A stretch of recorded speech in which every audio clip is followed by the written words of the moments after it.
നല്ല പനിയാണ് സുഹൃത്തുക്കളെ. എന്നാലും എനിക്ക് പറയാതെ വീഡിയോ ചെയ്യാതെ ഇരിക്കാൻ പറ്റത്തില്ല. കാരണം ഇന്നലത്തെ മാച്ച് എന്ന് പറഞ്ഞു കഴിഞ്ഞാൽ അത്ഭുതവും അതിശയകരമാണ്. കാരണം ഇംഗ്ലണ്ട് അർജന്റീന ഒന്നുമില്ലാന്ന് പറഞ്ഞ് ഇംഗ്ലണ്ട് അർജന്റീനയുടെ മുമ്പിൽ കളിക്കാൻ വന്നതാണ്. പക്ഷെങ്കിൽ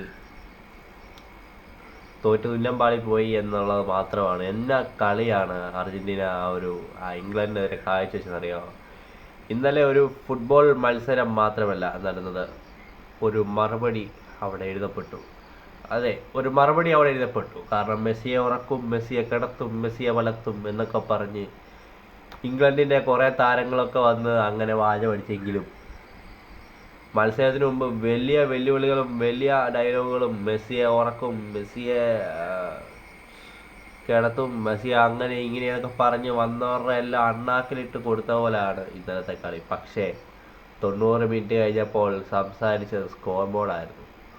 ഇന്നലെ അർജന്റീനയ്ക്ക് ഇംഗ്ലണ്ടിനോടുള്ള മറുപടി, അർജന്റീനയുടെ ആരാധകർക്ക് ഇംഗ്ലണ്ടിനോടുള്ള മറുപടി സ്കോർ ബോർഡായിരുന്നു. 90 മിനിറ്റ് കഴിഞ്ഞു 2-1 എന്ന സ്കോറിന് അർജന്റീന ഇംഗ്ലണ്ട് എന്ന വലിയ ഹാരി കെയ്നും ബെല്ലിംഗ്ഹാമും ഒക്കെ അടങ്ങുന്ന ഇംഗ്ലണ്ടിൻ്റെ നിരയെ ഹാരി കെയ്നെയും ബെല്ലിംഗ്ഹാമിനെയും അനക്കാതെ, പക്ഷേ കച്ചകെട്ടി വന്നത് മെസ്സിയെ അനക്കാതിരിക്കാനായിരുന്നു.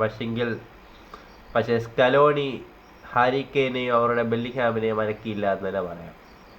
കാരണം അവരുടെ ഭാഗത്തുനിന്ന് ഒന്നും ഉണ്ടാക്കാൻ പറ്റിയിട്ടില്ല. ഒരു കാര്യം ഒരു അസിസ്റ്റോ ഒരു ഗോളോ ഒന്നും ബെല്ലിംഗ്ഹാമിനോ ഹാളണ്ടിനോ അനങ്ങാൻ പറ്റിയില്ല. പക്ഷെ പൂട്ടാൻ വന്നവനെ പൂട്ടിയില്ല. പക്ഷെങ്കിൽ സ്കലോണി പൂട്ടി നല്ല പോലെ. അർജന്റീന തൊട്ടപ്പോഴെല്ലാം ഭയങ്കര അറ്റാക്ക്, തൊട്ടപ്പോഴെല്ലാം അപകടം. കാരണം അവരൊരു ഗോൾ അടിച്ചു. പക്ഷെ ഒരു ഗോൾ അടിച്ചു കഴിഞ്ഞ് കാണിച്ച മണ്ടത്തരം അത് ലോകത്തിലെ ആരും കാണിക്കത്തില്ല.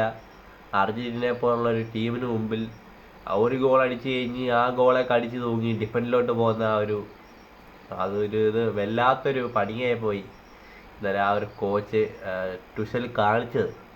അതെന്ന് വെച്ച് കഴിഞ്ഞാൽ അർജന്റീനയെ പോലുള്ള ഒരു ടീം, മെസ്സിയെ പോലുള്ള ക്രിയേറ്റർ അല്ലെങ്കിൽ എല്ലാം ഒരാൾ ഒരു എതിർ ടീമിൽ കളിക്കുമ്പോൾ ഒരു ഗോൾ അടിച്ചിട്ട് അറ്റാക്കേഴ്സിനെ എല്ലാം കയറ്റി ഡിഫൻഡർമാരെ ഇറക്കി ഡിഫെൻഡ് ചെയ്ത് നിൽക്കാമെന്ന് കരുതുന്നുണ്ടെങ്കിൽ നിങ്ങൾ എന്ത് കോച്ചാണ് നിങ്ങൾ? എത്രയും നാൾ എന്താണ് പരിശീലിപ്പിച്ചത്? സത്യം പറഞ്ഞു കഴിഞ്ഞാൽ അല്ല മെസ്സി അറിയില്ലേ? മെസ്സിയെപ്പോലുള്ള താരം അവിടെ നിൽക്കുമ്പോൾ ഇങ്ങനെ ഡിഫൻഡിലേക്ക് പോകണമെന്നുണ്ടെങ്കിൽ നിങ്ങൾ എന്ത് മണ്ടത്തരമായിരിക്കും അവിടെ ചിന്തിച്ചതെന്ന്. എന്ത് ബോള്. പക്ഷെ അതനുസരിച്ച് സ്കലോണി അവിടെ അറ്റാക്കേഴ്സിനെ മാർട്ടിനസ്, ഡീപോള്, പിന്നെ ഓട്ടോമെൻഡി ഇവരെ എല്ലാം തൂത്തുവറക്കി കളിക്കളത്തിൽ ഇറക്കി. തുടരെയുള്ള ആക്രമണം, പോസ്റ്റ് കാര്യങ്ങൾ, അവരുടെ ഗോൾ കീപ്പറിനെ പിക്ഫോർഡിനെ എടുത്തു പറയണം. ഒരുമാതിരി സേവ് കാര്യങ്ങളെല്ലാം. പക്ഷെങ്കിൽ വിധി ഇംഗ്ലണ്ട് ഗോൾ അടിച്ചപ്പോൾ ഇംഗ്ലണ്ട് ഡിഫൻഡിലേക്ക് പോയി. പക്ഷെങ്കിൽ അർജന്റീന അവിടെ ഗോളടിച്ചു, അവർ അറ്റാക്കിങ് നടത്തി, അവർ വിജയം കണ്ടെത്തി. ഇനി അടുത്ത സ്പെയിനായിട്ടാണ്. പക്ഷെ മെസ്സിയുടെ ഒരു ഇമ്പാക്റ്റ് എടുത്തു പറയാതിരിക്കാൻ പറ്റുന്നത്. കാരണം പറയേണ്ട കാര്യമില്ല. ലോക ഫുട്ബോളിലെ എക്കാലത്തെയും മികച്ച ഒരു ഫുട്ബോളറാണ് ലിയോണൽ ആൻഡ്രേസ് മെസ്സി. പുള്ളിയെക്കുറിച്ച് എടുത്തു പറയേണ്ട കാര്യമില്ല. ഇനി അടുത്ത കളി സ്പെയിനാണ്. എന്തായി തീരും? ഫൈനലാണ് അടുത്ത കളി. ഒരു തവണയും കൂടെ കപ്പ് ചൂടുമോ? വീണ്ടും മെസ്സി മുത്തമിടുമോ എന്ന് നമുക്ക് കാത്തിരുന്ന് കാണാം.